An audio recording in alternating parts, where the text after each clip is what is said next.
My name's Mark Fountain and I am the host of Let's Talk, so welcome to my podcast. Let's Talk is a podcast about ordinary people with extraordinary stories. But before we get into these stories, please do us a favour and just hit the subscribe button for me. It really helps the channel out a lot. So without further ado, I'd really like to welcome my guest for today on Let's Talk.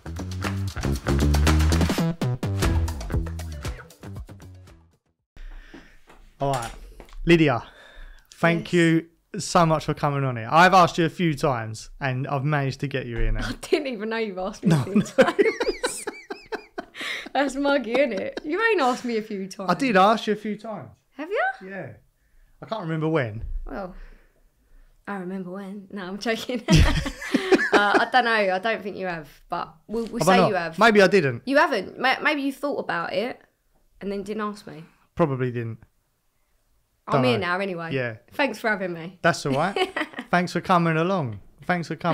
So, Lydia, we've known each other for, I think we worked it out last time. I think it's been about 12 years. Right. Just trying to think. It's probably a bit longer than that. Is it? Maybe. Yeah. So it's been quite many years. A few years. I know you, but I don't know you. Because I know you as this remarkable singer. I know you as this funny as fuck personality that you've got. You don't know me then because I ain't that funny. You think you're funny. I think I'm funny, but I ain't. And also, I know this amazing whirlwind career that you've had that just fucking put you right to the front. But I am really looking forward to getting to know you properly. From that little girl. Still little. To this little girl sitting in my studio. A little girl to this little girl sitting in the studio. It's going to be cool. I'm excited. How did it start? Where did you grow up? So, I grew up in Romford. That's where it all began. Romford. Fucking, what is it with Romford? Well, I love a bit of Romford. Mad, isn't it? Come on, everyone comes from Romford. Somewhere along the line, they're from Romford. So I grew up there and that's where it all began. Started singing, following my brother's footsteps. I've got two brothers and they was in the performing industry. So I was really shy as a kid. Wouldn't even have a photo taken, which is quite hard to believe. I used to just strangle my mum in a photo and be like, can't let go of my mum. And then one day I just said, oh, Mum, I want to sing. And she was like, how are you going to sing? You can't even have a photograph taken. So, yeah, that's where it all began. And how old was you then? I think I was about 6 or 7. And my mum entered me into this talent competition. And I sang Britney Spears' She's So Lucky. And it was terrible. It was terrible. My mum still got the video, it haunts me. And she said to me, there was only 3 kids in this talent competition, so we all automatically got through. And I was like, yes, Mum, I got through. And she was like, you're not going back. Like, you're never doing that again. It was so embarrassing. Really? Yeah, because obviously my other brothers was performers. She probably thought, oh, this is going to be all right. And then obviously I've sung and I was just like, I just stood still like, that's how I sung. She was like, you're not going back. And I said, oh, please, Mum. I really, really want to do it. And she was like, I don't think you can, Lyd. Like, well, she didn't call me Lyd then. She called me Lydia. I don't think you can, Lydia. I said, oh, please, I'll practice, Mum. I'll practice. And she said, oh, you really want to do it? And I said, yeah. Bit of a pushy, Mum, but I'm grateful for it. And she said, well, if you really want to do it, you've got to practice every day. And I'm gonna teach you. Now, my mum can't sing a note, but she's a bit of a driver. So she's like, I'll teach you. And if something doesn't sound right, I'm going to tell you. I'm going to be very honest and everything else. I said, yeah, Mum, yeah. Bear in mind, I was a little girl, like tiny little girl. And she like coached me. I went back to the same competition and I won the whole thing. Did you? Yeah. Out of 3 people? No, there was more people because it was like the heats. Thank God. So it was like different heats. So each heat, there might be like 10 kids in it. But the week I went, there was only 3 in it. Yeah. So the woman said, well, I can't just let 2 go through. I've got to let all 3 of the kids go through because it's not fair. Because everyone's a winner. Whereas on the normal week, there would be like 2 kids out of the 10. Yeah. So in the final, I reckon there was probably about 10, 12 kids. And where was that? Was that in Romford? Yeah, it was at the Russ Club in Romford. No way. Yeah. And I went back there. I'm still friends with the woman now that ran the competition. She then gave me a few singing lessons after, because she was a singer herself. And she said to my mum, "Who's this little girl?" My mum said, "Oh, it's Lydia." And she went, "No, that's not the same little girl that you brought before. It's a different little girl." My mum was like, "No, that's the same little girl." So that's how much I'd changed, literally in like a matter of weeks. Jesus. Where I'd practiced every day and then went back and just won the whole thing. That's where it began. So then my mum just entered me into like loads of competitions, and I used to go along. When my older brother Luke did the competitions as well, they used to say, like the Whites are here, because we're Luke White and Lydia White. So whenever we used to turn up, which is my original name, they'd be like, "Oh, the Whites are here." Like, and I'd be in the younger competition and he'd be in the older one, because we was always known for winning the competitions. Yeah. So if we walked in, like, everyone would be like, "Oh, I can't believe it, they're here." But it was so funny, because my mum used to walk in and be like, "Yep." Do you know if any of the losers are still doing any singing or anything? I don't, to be fair. I was only really young, but I remember I stayed in contact with quite a few like people as I sort of got a bit older, like into my teens. There was a few people that I was always crossing paths with and always in the same competitions. And like a few of them I've got on Facebook and stuff, and like I keep up to date with, but most of them aren't, like they haven't pursued a music career or anything like that. But they've been supportive to me in my career.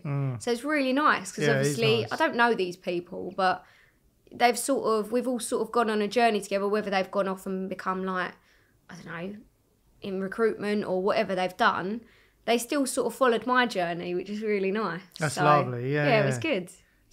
You got the bug for singing. Yeah. At a young age. And your brothers were a hell of an influence to you, were they? Yeah. My brothers, so my older brother is an actor, and he's not my younger brother, but the younger one, he's like singer, dancer and everything. And we all used to go to a place called Hewitt's, which was in Romford. And I went there from like the age of 2.5, but just sort of like tippy-tapping, dancing. I was always really shy. And then obviously as it proceeded, like we all sort of started doing our own things. And yeah, so I just looked up to my brothers really. And your parents, were they very much into the industry or not? No, so my dad is not into the industry at all. But my mum, like when she was younger, she used to be a model. So she did quite a lot of, it's not the same, but she did. Your mum was a Playboy bunny, wasn't she? She was, yeah. Not the mansion type. Not the bad ones. No, she was in the like casino, so she used to deal like the cards and blackjack. Yeah, blackjack and all that. And so she sort of kind of was in the industry, but not really. And my grandma and granddad on my mum's side used to sing, so they were singing about. But yeah, so that's how mad to give birth to them amazing singers, actors, performers. It's crazy. She must be super proud. Yeah, I mean, I hope so, yeah. So I love your mum. Oh, she's brilliant. She's fucking mental. Everyone loves I love my your mum. mum. Yeah, she's great. She's bonkers, but everyone loves her. Yeah. She's one of the most supportive parents I think I've ever met, because every gig I've ever been to where you've been there, or anything that we've ever done together, your mum is always there. She's always there. My mum and dad, to be fair, like when I sort of started out doing gigs when I was like 16, 17, my mum and dad and my grandma, to be fair, they used to come along with me everywhere I went, and my dad had set my equipment up, and my mum would sit there and she'd sort out like the money side of things, and like my grandma would be there having a drink. So I've always had support there from my family, which is amazing. But my mum was pushy when I was a kid, but as I say, I'm grateful for it, because I wouldn't have done what I've done now. I probably wouldn't have ever even have done the competition. I would have just been like, okay, and I would have done something else, chose a different path. So where was so you said you started gigging around 16, 17? Yeah. So tell me about them sort of gigs. What were they that you was doing? So... And through school? Yeah. Was you actively doing all this stuff through school as well? Yeah, so I went to normal school, and when I was about 8 or 9, I joined Sylvia Young's agency. Yeah. And they used to get me loads of work, like adverts, theatre, like loads of stuff, because I looked so young. So like, because I could have been like 9 and I could have played like a 6-year-old really. Like I looked, and because I'm small, I always got like the good parts. So I went to a normal school and I used to come out of school all the time to do like different auditions, different things. And they just used to let me go because they didn't really have a choice, to be honest with you. My mum was like, she's going. And then at about, I did a few theatre shows, and then I went into Billy Elliot as one of the dancers, and like one of the little ballet girls in the West End. And I remember going in there, and it was like my dream to go to Sylvia Young's full time. And I remember seeing all the other kids, because there was like 10 kids in each team. They'd all come in their like uniforms, like Talia Conti, Sylvia Young's, like all different schools, and I'd be like, oh mum, I really want to go to that school. I put my mum and dad under so much pressure. But I didn't know it at the time, because I was only a kid. Mum would be like, oh, okay, yeah, we'll try and get you in there. Like, obviously not. Now I realise it was an absolute fortune to send me to that school, but I didn't know at the time. I was only young. And when I did that show, I said to my mum, I was like, Mum, I remember crying one time. I was like, Mum, I really want to go to the school. I really want to go to Sylvia Young's. And she said, all right, well, let's get you an audition and see if you can get in there, because they only let like 28 kids in per year group. So it's really like hard to get into and everything else. I said, oh, come on, all right. So I got an audition, went along there. There was only about 5 people that was auditioning. And I managed to get a place. And It was about year 9. So I think I must have been about 12 or 13, I don't know. And I got a place for like the last 2.5 years of school in there. And I said, oh, like, obviously didn't realise about the money and everything. My mum and dad sort of kept it secret from me, but they sent me for the 2.5 years. So once I'd gone there, I was sort of, when you go to that school, they allow you to leave like any time, because it's obviously part of their thing. So you can go and do auditions all day, every day. Obviously you still got to do your schoolwork. But it was like Monday, Tuesday, Wednesday was schoolwork. Thursdays and Fridays was a different uniform. We used to do singing, dancing, acting. So it was like a different school. And I was like, this is amazing. This is my dream. I've always wanted to go there. So throughout school, I did it. And then obviously getting to that age where I then started gigging, it's just been a continuation really. So ever since I did that first competition, it was like, that's where it all began. So you're saying that you went gigging. Mm-hmm. Explain what gigging would be. So I was still doing all the auditions and everything else. And then gigging, I would do sort of like the pop side of things. So not the musical theatre. I would go and do, like say, 2 one-hour sets in a working man's club. So I'd saved money from work that I'd done with Sylvia's. So say I'd done like a McDonald's advert.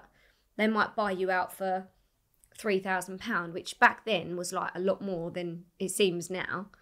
And I saved up quite a lot of money, and I brought all my own equipment like speakers, mixing desk, microphone, everything, to go and do gigs to sort of build up my repertoire and, you know, get the confidence in front of people to sing. Because even though I'm doing all the other stuff, I wanted to do sort of more solo singing rather than group and everything else. So I'd go along to maybe like, I don't know, Rain and Working Man's Club on a Friday night after college, and I'd do sort of 2 one-hour sets, and I'd get like, I don't know, 150 quid or something, you know, 100 quid cash in hand. And that's what I was doing. And I'd never sort of went out when I was at college, because I was always gigging. I'd do a gig like Friday, Saturday and Sunday. Not because I wanted the money, because I wanted to do it to build up the experience. But then when I got to about 17, so I did it for sort of like a year and a half, I started feeling really like I was going into these places, and some of them was real, like, horrible, you can imagine.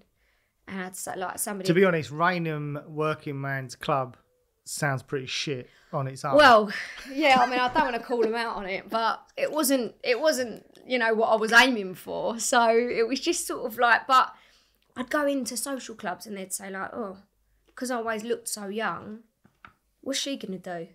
Like, I've even had some of them be like, what the fuck is that little girl going to do? Please tell me you're the singer, to my mum. And my mum would be like, just let her sing. Like, I'm sure you'll be pleasantly surprised. And my mum, and they'd be like, we don't want her. We don't want her to sing. And my mum would be like, well, she's here now. You might as well let her sing. Like, she's your entertainment. And then as soon as I'd get up singing, they'd love it. Like, I'd sing all like Connie Francis, like all the old style songs, Frank Sinatra. I'd do it all because I just learnt like that was what the target audience was. It wasn't what I wanted to be doing, you know, like My Boy Lollipop and all that. I didn't want to be doing it, but I did it because I was still building up my confidence and doing everything else. So, is it good doing all that other stuff? Does it train your voice in such a way as well? Yeah, I mean, when you're like at school and college, they train you to do sort of every style. Like, they call it legit singing, which is all like high pitch, you know, like head voice and everything, and then belting, you know, like all the loud everything. They train you through the years. Like, I remember my first year at college, we studied like old music, like, and I remember coming home and being like, oh, Grandma, do you know this song? And she'd be like, oh yeah, I know that song. That was around when I was 20 or whatever. And I think, fucking hell, this is so old. Like, I don't want to be singing this. I'm an 18-year-old girl. Yeah. I want to be singing like, I don't know, Rihanna or whatever was out at the time. Yeah. Do you know what I mean? So, but I had to do it all. So I sort of knew all of them songs when I was doing these working man's clubs. And yeah, some of the places was awful. Like, one woman went to me, you got to get off now. She had like one tooth in her head. You got to get off now, we're doing a bingo. Can you imagine? Like, how degrading. I was like, I'm like fucking in the middle of a song here, love. Like, let me finish at least and then tell me. No, get off now, we want to do the bingo. Think, fucking hell. Is this what my life's gonna be like, you know? Jesus. But I wouldn't change it because it's sort of built me as a character, you know, course, and yeah, it's yeah. sort of led me to, now I'd say, no, fuck off, I'm finishing my songs, you know what I mean? Whereas back then when I was young, I'd be like, oh, okay, yeah, I'll get off, I'll let you do your bingo. I'll have a bingo ticket while you're there, do you know what I mean? So yeah, it's been a crazy ride, but... Who were your musical influences when you was growing up?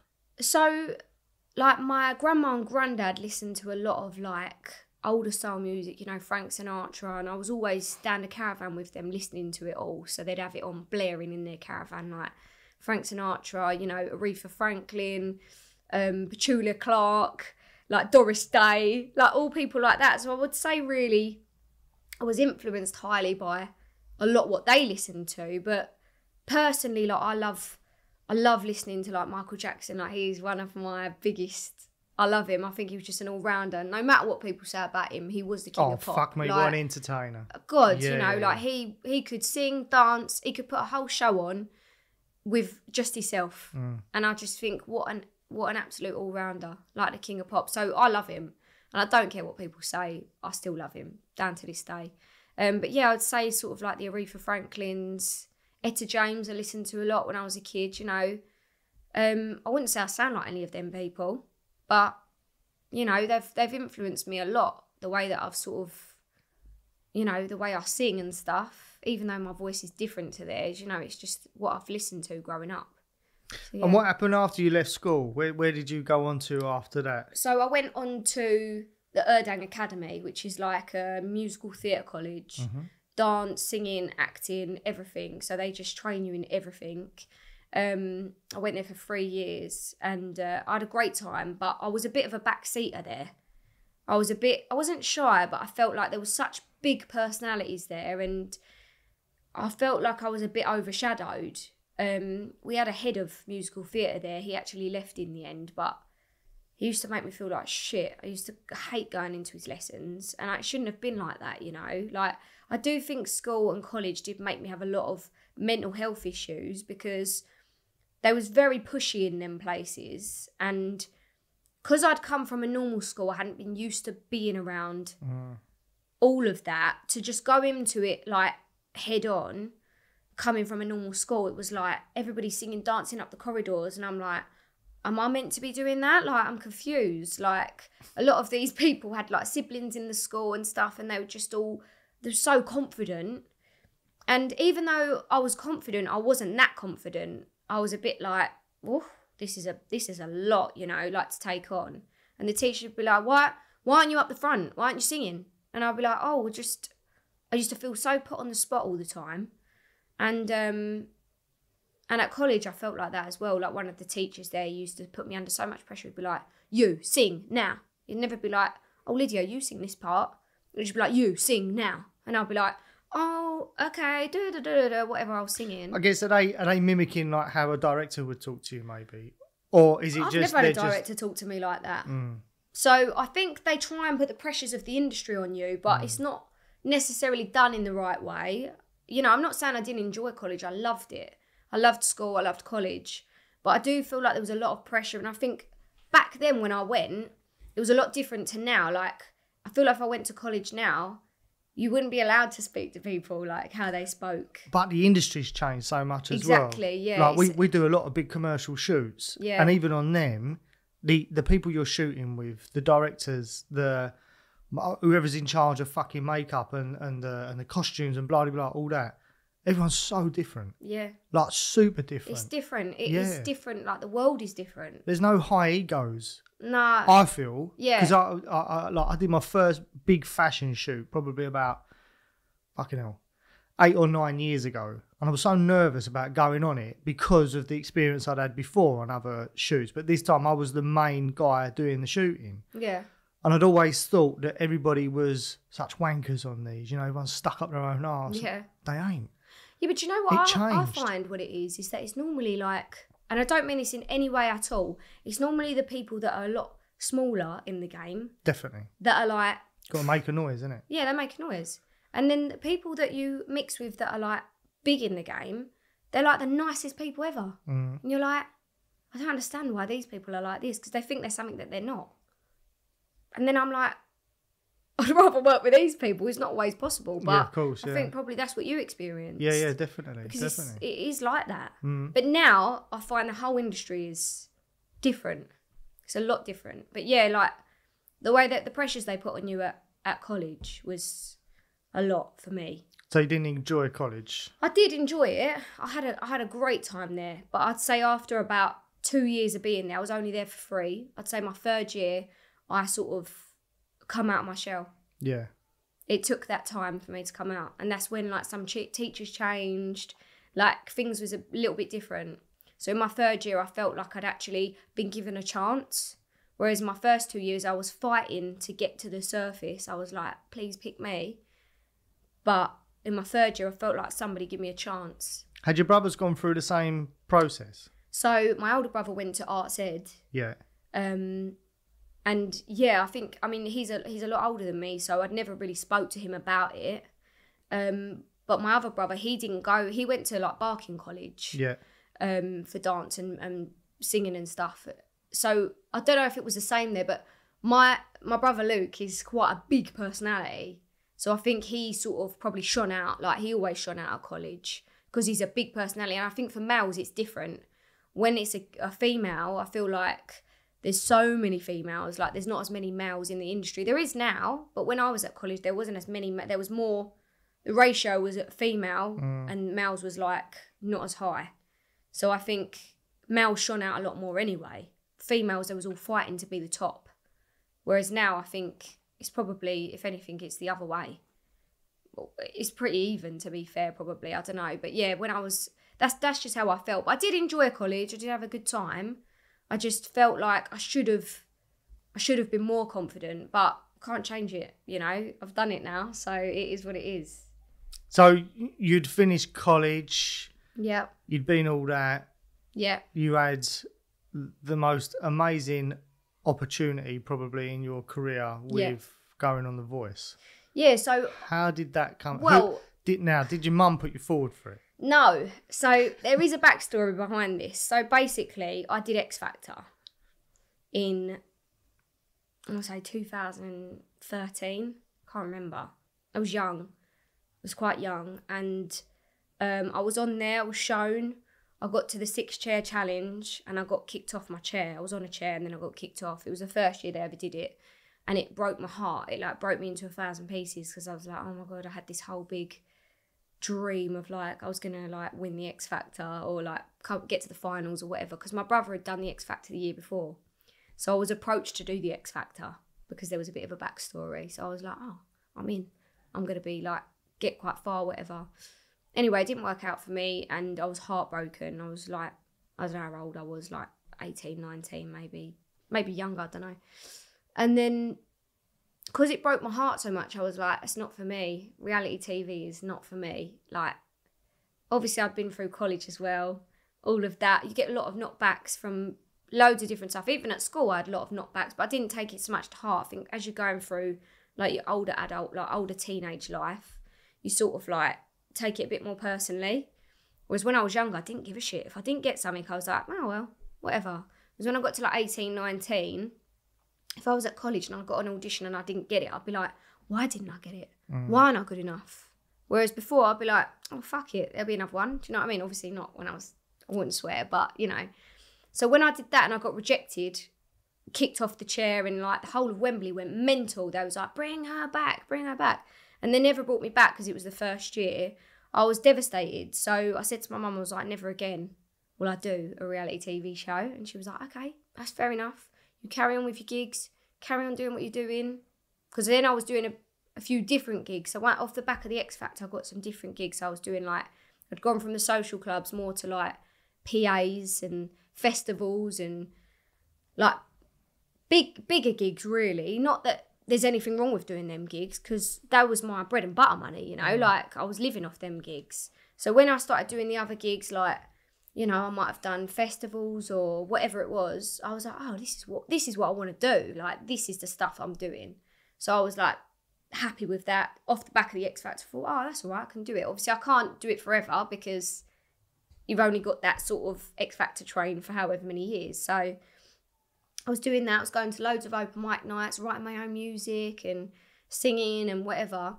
And then a good few years later, I was still doing whatever I was doing. I was at an open mic night and I sang. And then the next day I was in Lakeside with my mum and I got a phone call. And it was like no caller ID. And I was like, who's this? Whatever. I was like, hello. And they was like, hello, this is so-and-so from The Voice UK. Would you be interested to come and audition? I went, oh, fuck off. And I put the phone down. So someone's having a laugh with me. They know I'm not going to do it. So then they phoned me back again. They went, hello, is this Lydia? Is this Lydia Lucy? And I was like, who is this? Like, stop fucking with me. Who is it? And I was like, no, we're being deadly serious. This is so-and-so from Taupo, like The Voice UK, whatever, blah, blah, blah. Come along and audition. I went, you got no chance, mate. I said, yeah, I would never. Just come along and see for yourself. Like, we run by the BBC. You know, if you don't like it, you haven't got to do it. Just come and meet the producers. Come and audition. I'm relaying it all to my mum. I'm like, I'm in Lakeside, like, she's going. I'm like, fuck them, like, you know. And then, anyway, they said, just think about it, you know, and get back to us. Or we'll give you a call in a couple of days, because it's all anonymous. There's no caller IDs. Yeah. We'll call you in a couple of days if you want to come in and let us know. So I spoke to my mum. I was like, no way, mum. She was like, you should do it. Like, you should do it. I was like, I don't know. And she was like, I think you should do it. Like, I think it's a good opportunity. I think you've had a few years. Like, you've recovered from that. I think it's a good opportunity. You should go and do it. So obviously I listened to her and I went along to the executive producer audition. Just to interrupt you for a second. I just wanted to tell you quickly about our sponsor for the podcast, Fountains Media. Fountains Media is a creative content first media agency. We create videos, we do your photography for you, we've got a CAA approved drone pilot, and we offer full social media management. So you don't have to ever worry about when or what to post. Anyway, look, sorry to interrupt your podcast, but if you do want to check them out, check out all their socials. That is Fountains Media. Before you get onto the TV round, like the actual audition, there's obviously, you obviously know, but there's auditions before. So I've gone along to the first one, effectively, and there's 2 people in the room. I've gone in, there's a bloke in the corner on the camera, and I've said, hello. I'm, like, really cocky at this point. I'm like, I don't give a fuck about this. You like, don't want to do it? Don't want to do it. So I'm just going to fucking sing. If they like me, they like me. If they don't, they don't. I don't really care. I've got in, oh, hello, I'm so-and-so. Hello, I'm so-and-so. Oh, hello, nice to meet you. This is Tim. Hello, Tiny Tim. I'm like, don't give a fuck. Honestly, I'm literally like, and I'm not like that, but I was like, I don't give a fuck. And it's like, oh, what are you going to sing? Oh, I'm going to sing Trouble, because that's what I am. Like, I'm giving it all the big one. I've sung it, and they're like, oh, cool. Do you want to step outside for a minute, and we're going to just have a chat? Yeah, all right. See you later, Tiny Tim. I'm going to him. Little did I know, Tiny Tim owns Taupa. The whole thing. Didn't know. And I'm just mugging him off in the corner. He's on the camera. This is how these TV shows work. He actually told me in the end, he was like, I love that you did that. And I was like, obviously if I knew, I would never have done that. And he was like, no. He was like, that's why we liked you. That was probably the biggest breath of fresh air he's ever seen. Yeah, because he was just acting like a cameraman. Yeah. And I was just like, all right, Tiny Tim, you know, like, whatever. Like, just being a bit myself, really, but a bit cocky.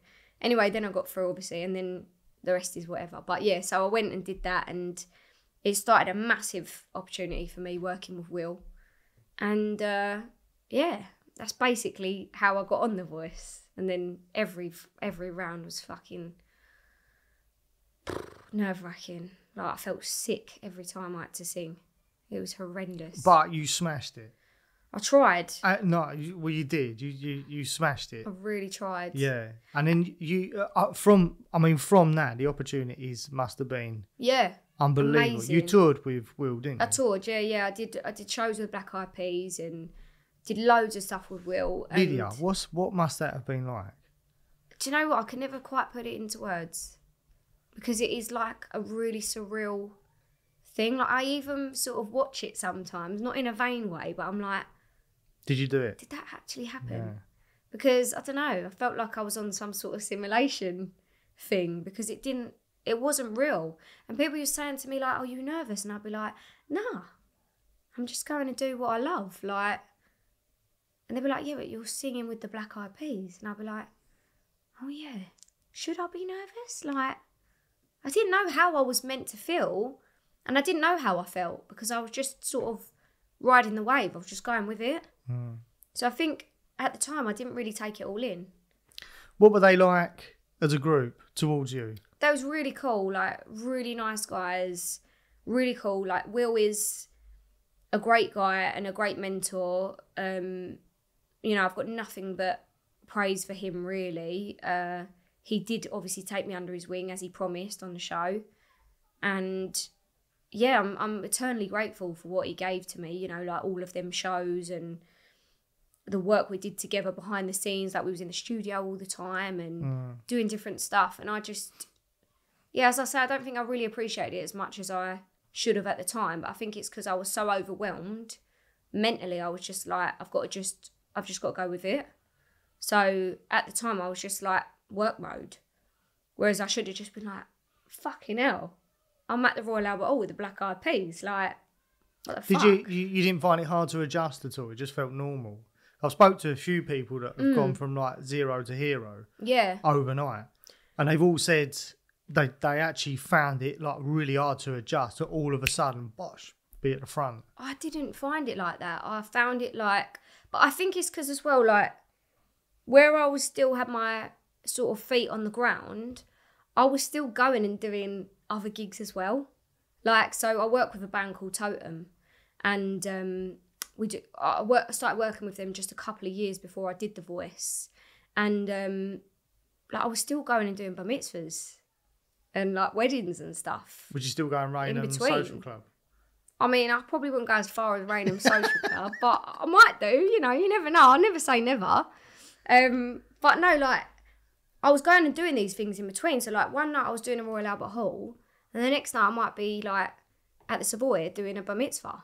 You know, like, so I think I was still sort of doing my normal thing as well. Grounded. So my life didn't really like, it did change obviously, but it didn't go like, oh, I'm now living in a penthouse in like wherever. I was still living at home with my mum and dad. Like, I was still going home to my mum and dad. Like, I was going to rehearse at the Royal Albert Hall at like 4:00 in the morning, coming home, and like I'm still like with my dog. Do you know what I mean? I'm like, oh, come on, Lenny, like, do you want some food? Do you know what I mean? I've not like changed my whole lifestyle. I'm still living the same lifestyle, but just with extra like gigs really, and like extra studio time and working with different people. But my view was like, we're all the same. Like, it still is, really. Like, I don't believe anyone's better than anyone else. I think we're all the same. We're all walking different walks of life. Why should I be, like, starstruck, effectively? Do you know what I mean? Like, I was, like, grateful and amazed, but at the same time, it obviously is very surreal, but we're all just people. Like, I feel like I would be like that if I met anyone. Like, there's nobody really that I'm like, oh my God, like, maybe if I met Michael Jackson, I know it's not possible now, but I would have been like, wow. But I still think I probably would have kept my cool. Yeah. I don't know. I think you're right. I think people like, I've been fortunate enough to work with a lot of famous people, and I've always felt the same thing. Yeah. It's like, although you're in the limelight and you're in front of cameras and you're, you know, living the dream apparently. Yeah, you're still you're still a human being. You still go to sleep at night. Yeah. You still get up in the morning and have a cup of tea. Yes. Like, you don't wake up and drink champagne and eat caviar. I mean, maybe some people do, but you know, like, you're still a normal human being. Of course. Surely, like, we all come in the same way and we all go out the same way. So to me, I'm like, yeah, you're amazing. Yeah. I love to work with you, but it shouldn't mean that you can treat me like a piece of shit. Do you know what I mean? So I was grateful, really, that I had good people around, like Will, and the rest of the P's was great as well, like, really supportive. I did a bit of work with Taboo, actually, and he was really cool, really, really cool. So what opportunities arose for you after all that? When all the gigging with the Black Eyed Peas and touring with Will, when all that finished, what happened after that? So I was still working with Will, like, writing, and obviously he's back and forth to LA, so I went over there a couple of times and did some stuff, and I just had loads of different gig offers as well. Like, I was doing all, like, festivals and all the prides I was doing, you know, like, massive gigs.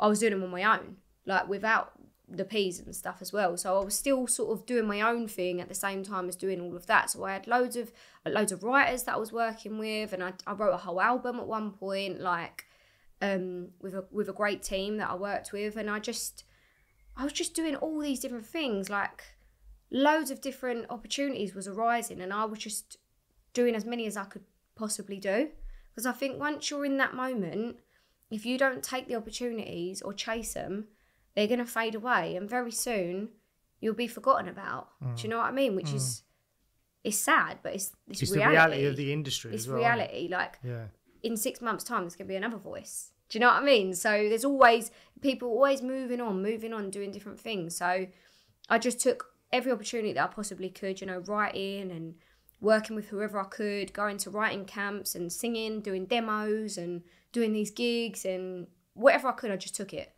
I was like, yeah, I'll do it. Even if I was doing gigs in the day and I had like an hour's sleep, I would go and do a session. I'd just go and do it, because I think I'm not going to get this opportunity again. I've just got to do it. And I am a workaholic. Like, I love working.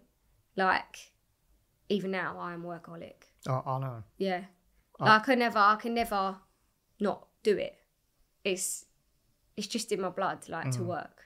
So at that time, I was like, okay, I'm buzzing off, and I don't really drink. I don't smoke, don't do drugs. Like, I was just buzzing off life. I was just flitting from here to there, doing all these different things, and people were like, oh my God, was you not at so-and-so last night? I'd be like, yeah. They'd be like, how are you still awake? And I didn't drink coffee at the time. I'd be like, just buzzing on life, just living the dream, like, loving it. So it was crazy. It was a crazy time, crazy few years. Then COVID hit. Yeah. Yeah, then that screwed us all, really. Yeah, didn't it? then it was like, put the nail in the coffin, see you later. Yeah, yeah. Do you know what I mean? So how did you survive through COVID? I found it really hard, because, as I said, like, I am go, go, go. Like, if there's something to be done, I'm out. Like, I'm never really at home. I wasn't. So for me, I was on tour.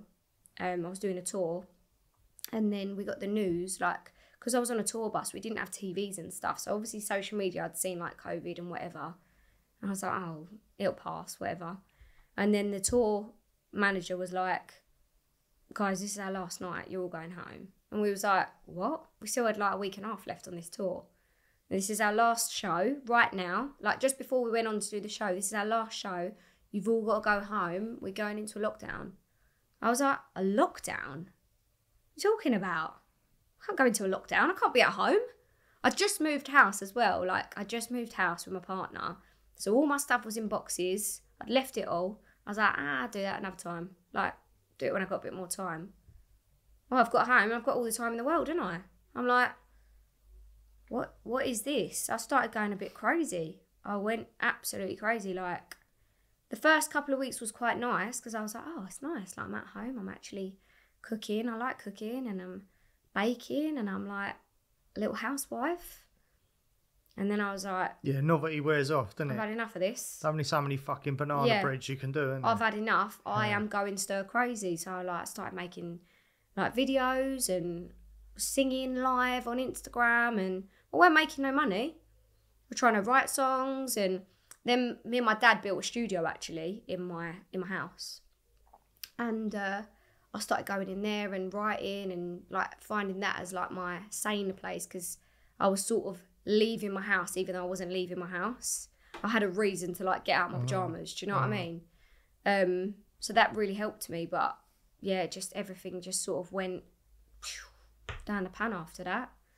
And then like when things started coming back to life, and I never thought we was going to get back to real life. I thought, this is it now. We're just all going to be in this bubble forever, being at home. This is what life is. Which is absolutely crazy. Think about it. Well, if you think about what actually happened, that managed to shut the whole world down. Yeah, you wouldn't even think about it now. If you would go for a walk, you would cross the street. If you see somebody, you'd be like, I've got to cross the street in case they make me die. Come on. To be honest, we were super fortunate.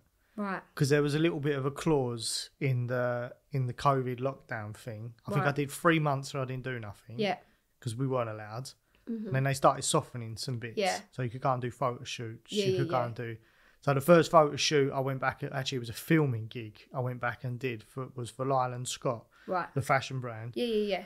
And there was about 57 of us on set. We had a big fucking buffets. It was the bollocks. It was really good. But he was like, I'm so happy to be here. Yeah, but I was like, are you sure we're allowed to do this? Yeah, is this allowed? Yeah, man. Massive clause in the thing that they'd done. So, yeah, it was fine to do it. So I have to thank Lydia Scott like anything, because that got me through. That got you out. All of lockdown. I think we did like 2 years with them. It was amazing. Yeah. You know, didn't have any other work because everyone else was shitting themselves. Whereas they were like, you know, we've had to shut all the shops down.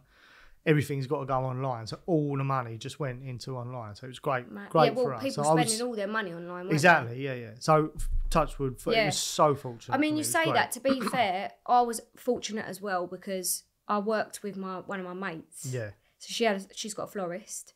And she said to me, I said, I cannot be in this house a moment longer. And she was obviously just living with her partner. I was just living with mine. We wasn't mixing with anybody.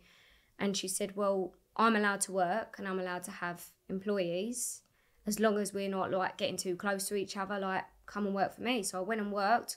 I learned how to be a florist. Like, I've never done another job in my life. Like, all I've ever known is like singing and performing. So to me, I was like, I saw you down there a few times. I was like, this is crazy. I was like, this is crazy. But I loved it. And she got me through. Like, she's one of my best mates anyway, but she got me through because without that, like being creative, I know I had my studio as well. I was doing that at the same time, but actually human interaction for me is a big thing. Like, I could talk for hours. So for me, I was like, I'm just sitting in this house. My partner was working and I was like, I can't watch any more TV. I don't really watch TV. So I was like, it's all good and fun being in the garden, skipping, but I can't do that all day. Like, I can't skip anymore. Like, I've had enough. So I went and worked with her and she sort of like really helped me. I think she's a lovely, lovely girl. Yeah. She really is. And we helped each other. At your party, we was actually talking about when we come here and did a film for her. I think she's the worst person I've ever filmed in my life. Oh, she's so bad. It's so bad. She's got the red button problem, isn't she? Yeah, as soon as the red button Casey, goes I'm on. so sorry, but you are the worst person I think I've ever filmed. She was going to me, can't you just fucking do it? I was like, no, it's your business. Yeah. I'm not doing it. She was like, just do it and say you are Casey. I was like, I think people will know that I am not you. Yeah, bless her. Yeah, no, that was brilliant. And I loved it. Like, yeah, I'm forever grateful for that as well. So tell me about, because you travel fucking loads. Yeah. We've recently I can't believe you're 30 for a start. Thanks for bringing that up. But you don't look 30 at all. I think it did you a favour years ago when Must you were be saying... the other mates. They sorted me out. Oh, don't. I'm dropping all the names here. You are, aren't you? Yeah. Oh, don't. But no, at your 30th birthday party, which was fucking immense, by the way, and thank you so much for trusting us for coming capturing it for you. No, thank you for coming. And I wish you'd have stayed, had a drink. I wish I'd stayed as well. But you'd literally just got off the plane from fucking LA. Yeah. And then went to your party. Yeah. And even then I was saying to you, how the fuck do you do it? And then I think there was something else that you did as well that we did recently, where you'd literally just gone to Portugal and then you'd come home that night and then fucking we did something the next day. I can't remember what it was. Oh yeah, I come and picked up, I come here to pick up the memory sticks. That's it, yeah. Yeah. I was like, fuck me. I don't know, I'd be dead. Yeah. I really would. I don't travel that well with them. Considering I travel so much, I'm fucking useless at it. The thing is, I used to be like a devil if I didn't have any sleep. Like, I'd have to have at least 8 hours sleep a night. Like, have to. My mum would be like, if you don't get your sleep, you're not going to be good tomorrow. And I'd be like, yeah, I know, mum. Now I feel like I don't want to sleep. I know it sounds stupid, but just in case you miss out. I don't want to miss out on anything. Yeah. So like, obviously when I was doing all the gigs and stuff and studio and writing whatever, I was like catching up on sleep as and when I could. But like now I find I don't need it as much.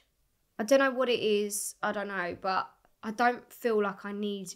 Look, my eyes switching now, like, you do need it. But I don't feel like I need it as much. Like, I feel like certain things have happened in my life, like losing people and stuff like that. And when I really think about it, I think I don't want to spend my life asleep. I want to be awake. I want to enjoy every moment that I can. And obviously we need sleep to keep us going. But I find I don't need as much sleep. Like, I can crack on with hardly any sleep, and I sleep when I get the time. Like, if I go on a plane, I can sleep. I'm pretty lucky that I can sleep anywhere. Like, I don't need to be in a bed flat. I can literally get on a plane and I'll be like, okay, night. Do you know what I mean? So I'm quite lucky. But yeah, I do travel a lot, and obviously I've got a baby as well. So I do switch lives. I'm like, I've got about 1 million lives going on, but it's great. Is it stressful? Is being a mum, do you find it hard? Do you find it easy? Do you enjoy it? So when I first became a mum, I was like, oh my God, this is so stressful. But I lost a baby before, so I had a miscarriage. And when I was carrying my baby now, I was like so panicked the whole time, because I was thinking, oh my God, I do not want that to happen to me again. Was it my fault? Because I was really working hard when I had the miscarriage, and I thought, is it my fault? It wasn't my fault. I can't blame myself, like, it wasn't meant to be. So then when I got pregnant with my baby now, I was like so stressed out the whole time, thinking, is that going to happen to me again? I don't want to go through that process again. No one does, it's a horrendous, physically and mentally, it is one of the worst pains. And I was like, I don't want to go through it. So the whole pregnancy, I didn't take it easy, but I worked my whole pregnancy because I thought that's what I do and that's what I love, and I need to be happy during my pregnancy. So as much as I was stressed, I tried to work as much as I could. I worked up until 2 weeks before I gave birth. I was the size of a house. And then obviously I had to be induced and everything because the baby was so big for my size and whatever else, blah, blah, blah. And then I went back to work like 2 weeks after, because I had to, for my own mental health. Like, I felt like when I had her, I wasn't in a great mental place. Like, I had a lot of stress through my pregnancy with other people, which caused me to have blood clots and all sorts of stuff going on. So I was like, I have to get back to what I love as well. I'm a mum, but I'm also a human, like, I'm also my own self. I'm not just Dottie Mae's mum. I am Lydia. So I went back to work straight away, and I think it was the best thing I could have done. And then, sort of her first few months, I found it really difficult because I didn't want to sleep in case something happened. I was so panicky. I was like, oh my God, I'm stressing about this. Like, is she still breathing? Is she okay? Like, and then as I sort of time went on and I realised, like, why am I stressing like this? I've got to just let it go and go with it. You know, if something's going to happen, it's going to happen. So I'm going to just, when she goes to sleep, I've got to sleep myself. I've got to get the energy because I'm still working. I'm doing all this other stuff. And at the time I did a thing for LOL dolls. I did like a voiceover thing where I was one of the characters and I was a singer. So I was having to do that as well in between. So I'm lucky that I've got my mum and dad to help me with the baby. So through all of that, I sort of learned to let go of the stress. And then she got like to about 1 and I found it quite stressful when she started walking. She was just like doing my brains in, like just, I feel like that's a really hard age when they're just into everything, they're grabbing everything, like you can't take them anywhere because they just like want to run around and whatever. But I'm really enjoying it at the minute. Like I really enjoyed sort of like about 3 months onwards. Then she got to 1 and I was like, I'm really stressed. And now I'm really enjoying it. Like I'd say for like the last sort of 6 months, I've been really enjoying being with her and like spending time with her. She's got like a really sassy personality. Don't know where she gets that from. But yeah, she's really cool. But I like my work balance to my mum balance because I think it's very like stereotypical of people to say, you know, the man goes back to work and the mum stays at home with the baby. Whereas for me, I was like, I don't want that to be a case because I love my work. Like I live for my work and I enjoy it. So I want to go back to work. I don't want to, there's nothing wrong with being a stay-at-home mum, by the way. Like I love being a mum to my daughter when I'm around, but I love my work as well. And I think some people lose their self trying to be, I think, full-blown mum. Honestly, I think most people lose themselves. Yeah. Because I think I had a point where I lost myself a bit. Yeah. And I think there's a lot of pressure on women to be mums as well and to 100%. Have babies and stuff people like that. People are like, oh, you know, so you're doing this. And I remember going to a mum group, like a baby and mum yoga when she was about, I don't know, like a couple of months old or something. And I just broke down in there. I was like, I'm really struggling with this. Like the whole work baby balance, because I felt so guilty going to work. And I felt like people didn't guilt shame me. I felt like that was like, isn't your baby like a couple of months old? And I was like, yeah, she is, but the dad's gone back to work after like a week of me having her, so you're going to guilt shame him as well. Do you know what I mean? If I was at work, she was with her dad or with her grandma and granddad. Like, as far as I'm concerned, I wasn't just leaving her with anyone, you know. She was in safe hands and my mum and dad, you know, brought me up and my brothers and everything else and my sister. So, you know, I didn't see a problem with it. But I do feel like there was a lot of guilt, like people like, oh, you shouldn't be doing that. Oh, you shouldn't be doing that. And I was like, well, do you know what? I'm doing it my way because if this is how I cope with it, and every mum deals with it in a different way, the same as every dad does. Like, everyone's got their own way of dealing with it and how they want to bring their child up and different opinions. And I think, do you know what? This is how I'm doing it and I'm enjoying it. So I've tried to let go of all the stress and like the guilt because obviously I travel a lot as well. I can't take her with me. Most of my jobs are sort of in and out. Like I'll go one day and then I'll come back the next. So it's not like I'm going for like weeks at a time. But you know, some mums, they travel and they leave their baby for 6 months because they have to go to work on the other side of the country. Like, you know, it must be really difficult for them. But you have to do what you've got to do. And everyone's different. So, but I love being a mum.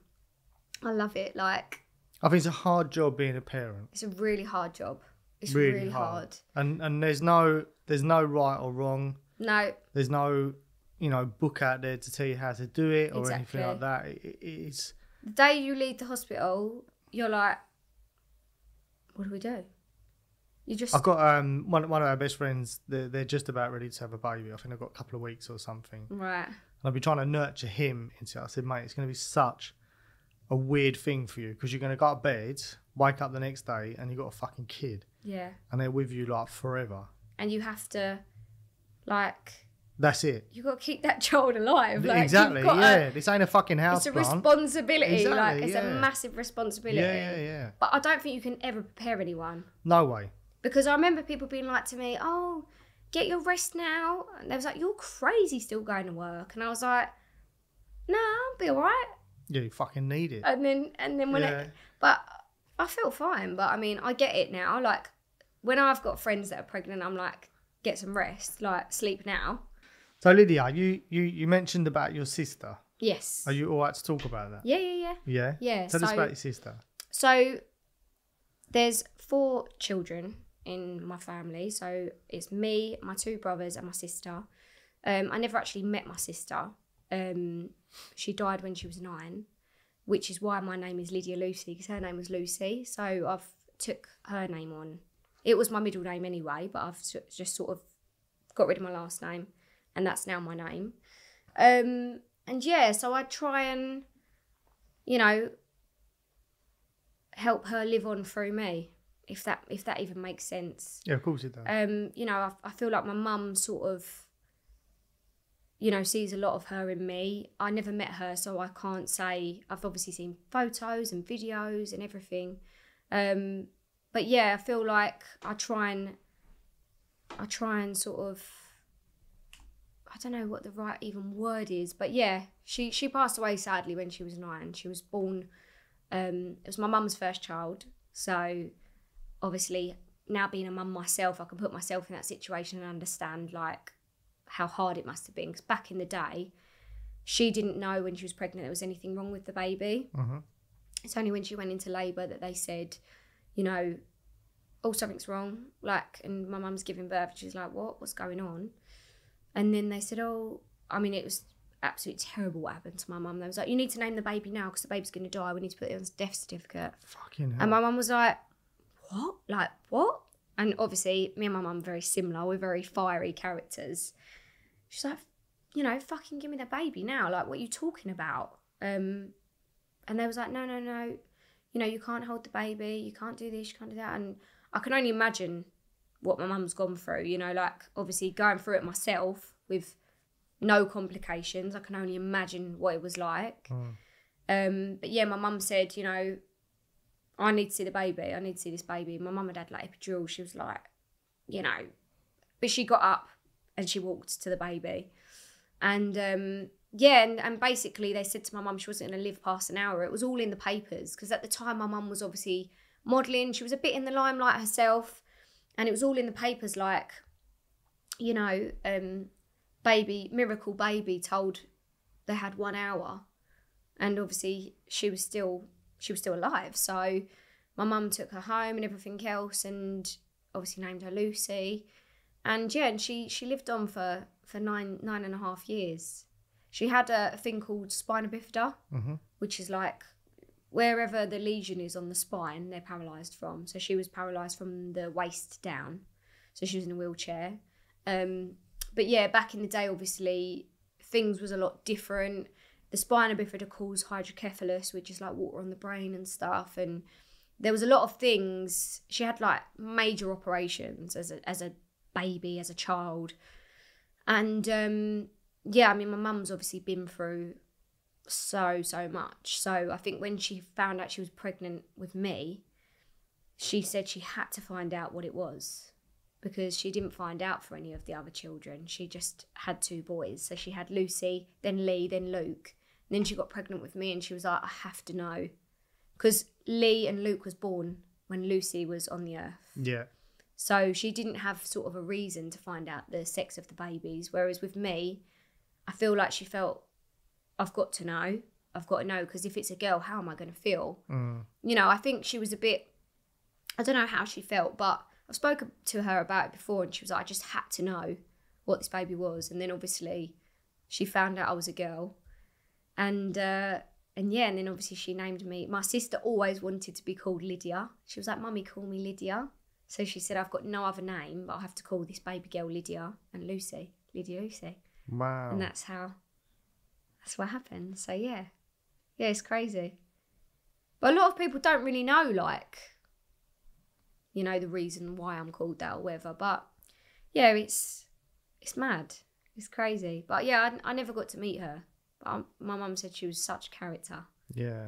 Yeah, so, and everyone down like Romford Market always asked, like, used to talk to her, and like she was perfectly normal child. She was just paralysed from the legs, so she couldn't walk. And they used to say to her like, "Oh, where'd you get your eyelashes?" She had the most beautiful eyelashes. And she'd say, "Marks and Spencer's." Like, my mum said she was a proper character, so I would have loved to have, maybe in another life we'll meet, but who knows. Don't know. Your mum's quite a strong woman, isn't she? Yeah. Honestly, I don't know how. I don't think I could have survived through that. I know she had 2 other children, but, you know, must have been a really hard time for her. Really hard. I know she had the support of her mum and dad. They was like her backbone. And I suppose she had to carry on for the 2 boys, you know. Is family quite important for you, Lydia? Yeah, massively. Family is like everything to me. Like, I just recently lost my grandma, and it was like my whole world just was shattered. My grandma was like another mum to me, like my best friend. So it's just like a crazy whirlwind. But yeah, family's everything to me. Like, it's really important to me. Amazing. Yeah. So if you've got any advice for anybody coming through doing what you're doing, don't do it. And they look at you, they watch your socials and go, "Fuck me, I want to be Lydia Lucy." I mean, don't. What advice would you? You wouldn't want to be me. I lead a very stressful life. I'm going grey already. No, I mean, anyone that wants to perform, sing, I would just say stay true to yourself. Like, that's all you can do, and you have to be so strong. You've got to be so strong-minded to be in this industry, because it's really fucking tough. Really tough. And there's so many people now that want to do it. By the way, I'm not crying, I've just got an itchy eye. I've probably got eye bogey as well. Let me just check. Don't want to have eye bogeys on this camera. Oh yeah, I have as well. Oh, it's gone now, it's all right. Yeah, I would just say stay true to yourself, and you've got to be a tough cookie. I don't even know what an eye bogey is. It's basically like, you know when you get all gunk in your eye? Yeah. And it like builds up and it looks really weird in your eye. It's an eye bogey. I didn't know. It's like all just shit in your eye. I did not know that. It's not shit, because obviously you can't shit through your eye. It's not shit, yeah. But it's like, you know when you go to sleep and you wake up, sometimes you have sleep in your eye? That's an eye bogey as well. Oh. Or like eyeliner can like gather here, and like if your eyes get a bit whatever. I don't have that, if I'm honest. Well, I wouldn't think you would, but No. you know, I wouldn't judge if you did. Yeah.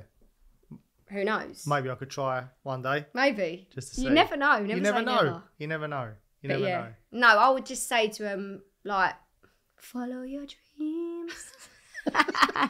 No, I would just say, like... Just about that, yeah. I had to change it because I do painting and stuff, yeah. Did you do that? I did that, yeah. That's sick. So when my father died, I got back into painting. So my house is full up with my art. Yeah? Right, okay. So everything in the house is all my artwork. Sick. I didn't even know you did that. Yeah, but it was the other way round, and my wife had gone away. I think she went back to go and see her parents in Czech. So I was sitting in here, I'd had a few beers. I said, I'm going to go and buy a massive canvas and just paint. And I painted this massive arse on the canvas. Right. And I put it up there, and everyone that was coming in the podcast was asking about the arse. Like before, so, is that Hetty's arse? But it was fucking massive. I said, no, that ain't her. I bet she loved that. Yeah, I said, that ain't her arse. She's got a peach of an arse, you know what I mean? I said, that's not her arse. So she made me get rid of it, so I had to paint over it with that. Oh, so it's underneath? It's underneath that. The arse is underneath. The arse is under there, yeah. Mad. Yeah. I love it though. It's wicked. I didn't even know that you did that. Yeah, yeah. It's so cool, man. I wish I could do things like that. Like, I am terrible at art. But you're not, because you can write songs. But I can't draw. And you can perform. Like yeah, but it's still, like that, what you do is still a form of art, isn't it? No, it is. It's creative. But that, I couldn't draw a stick man. I bet you could. I mean... Mate, there's one going to go on my table. Oh, no. It's going to be Lydia's first stick man. Stick man. I could do them little, you know, the free, join, the little S thing. I don't know what that is. I know. Yeah. Old school, like, free. Yeah. I don't know what it's even called. It's probably like, you probably shouldn't even draw it. I don't know, whatever. Lydia, I've got to say, it's been amazing to get to know you properly. I've learned eye bogies. That's the main... Definitely taking that one away. That's the main outcome Yeah. of this. Yeah. The eye bogies. Definitely. I could teach you a lot of things like that. Well, I hope this goes on for another 15 years for us, or 12 years, whatever it's been, you know, and we learn a lot more on the journey, you know, about makeup and other shit that I'm really interested in. Wearing eyeliner and getting eye bogies. Why not? Yeah. Thank you so much. No, thank you for having me. Thank it's you. been brilliant. No worries.